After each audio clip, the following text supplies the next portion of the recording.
Process control for weaving. Unit 1 consists of process control for weaving. Unit 2 process control in warping.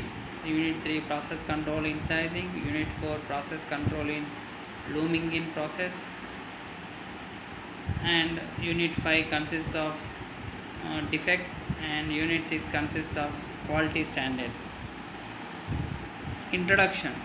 Fabric production is a very competitive industry, and the principal objective of any weaving unit is to produce fabric of suitable quality at an acceptable cost. For this to be achieved, a thorough understanding of processes, machines, materials, staff is required. So, what do you understand by this? Processes. What are the processes involved in weaving? Like as I have already told you, primary motions, secondary motions, and auxiliary motions, and tensioning devices and sensory controls, all those things. Machines. So machines, what are the machines that are used? Machines in the sense warping. In the warping section, sectional warping is used. Purn winding machine is used.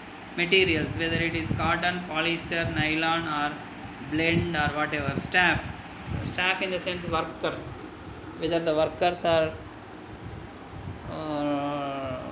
good at working and they have skills or not, and efficiency of the workers, and all these things are important. Setting the norms for productivity. The practical parameters for any given woven fabric are the warp threads per inch, weft threads per inch, crimp of the yarn used, type of fiber used, other fiber specifications. Warp threads per inch is known as density of warp. Weft threads per inch is known as density of weft. Crimp of the yarn. Crimp, you already know. Type of fiber used, whether it is cotton, blend, or whatever. Other fiber specifications. The linear density and count, coarse fiber, fine fiber, and twist, TPI of the yarn, and all these are the other fiber specifications. Setting the norms for productivity continued. If the loom is running under normal conditions, the weft density of the grey fabric should be consistent. However, the processes can be affected by various disturbances leading to variations in density. These disturbances can be traced back to take-up of the fabric and let-off of the warp ends. During weaving, the warp and weft yarns enter the loom and grey fabric comes out. For quality fabric, the process should be continuous and dynamically balanced.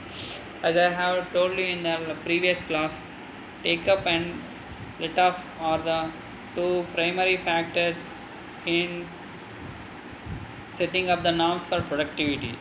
So this is only definition of the weaving. Setting the norms for productivity continued. The balance is determined by fabric specifications and loom specifications and dictates the setup of the loom. Any changes in the specifications can lead to alterations in fabric quality and could lead to a fault in the fabric. So, for cotton, the settings are different. For blend, the settings are different. And for polyester, the settings are different.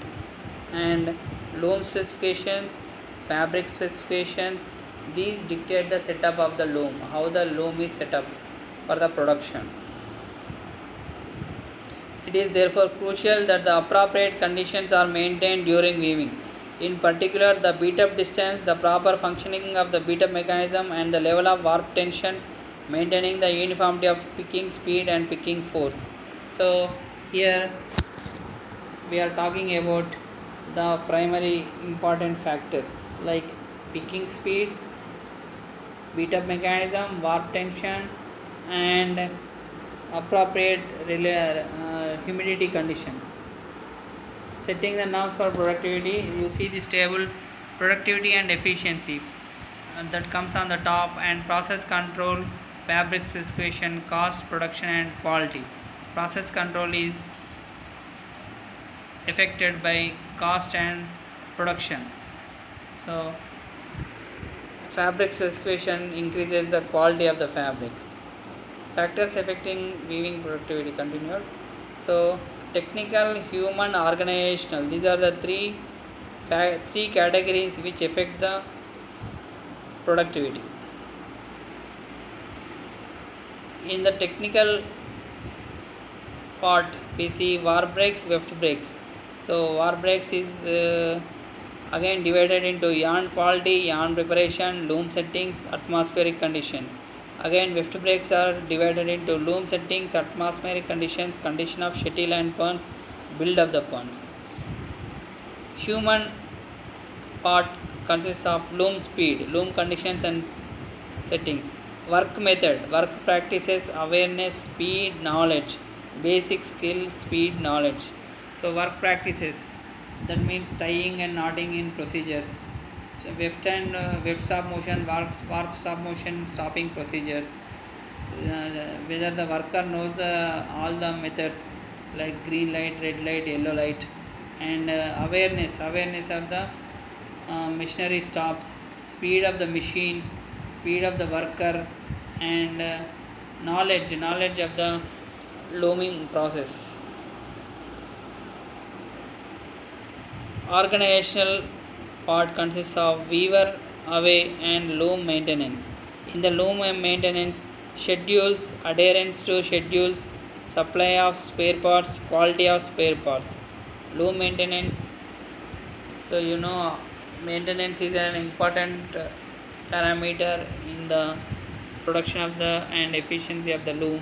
So in this schedules we will study in the coming classes what are the schedules maintained, maintenance schedules maintained, and whether the company adheres to the schedules or not, and spare parts whether they are available or not, supply is there or not, quality of spare parts, all these come under loom maintenance.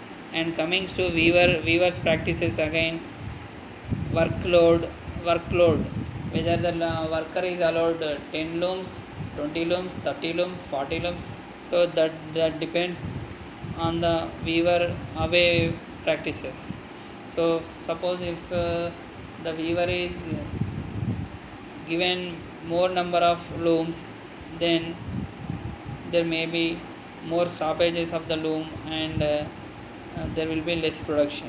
So optimum allocation should be done. Supervision, supervisors should control the weavers, workers.